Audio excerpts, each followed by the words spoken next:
VSN அகாடமியின் தினம் ஒரு கூற்றுக்கான 19வது வினா.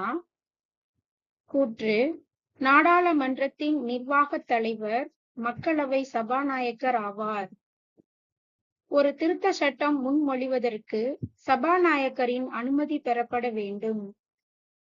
51வது திருத்தச் சட்டத்தின்படி ஒரு உறுப்பினரை கட்சித் தாவலின் அடிப்படையில் தகுதி இழப்பு செய்யும் அதிகாரம் பெற்றவர் சபாநாயகர்.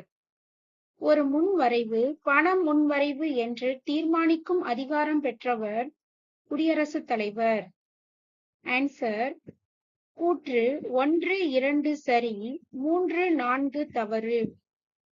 விளக்கம்: 52வது திருத்தச் சட்டத்தின்படி ஒரு உறுப்பினரை கட்சித் தாவலின் அடிப்படையில் தகுதி இழப்பு செய்யும் அதிகாரம் பெற்றவர் சபாநாயகர். நெக்ஸ்ட், ஒரு முன்வரைவு பண முன்வரைவு என்று தீர்மானிக்கும் அதிகாரம் பெற்றவர் மக்களவை சபாநாயகர். ஓகே ஃப்ரெண்ட்ஸ், தொடர்ச்சியா நம்ம கொஸ்டின்ஸ் பார்க்கலாம். மறக்காம சேனலை சப்ஸ்கிரைப் பண்ணுங்க. நன்றி.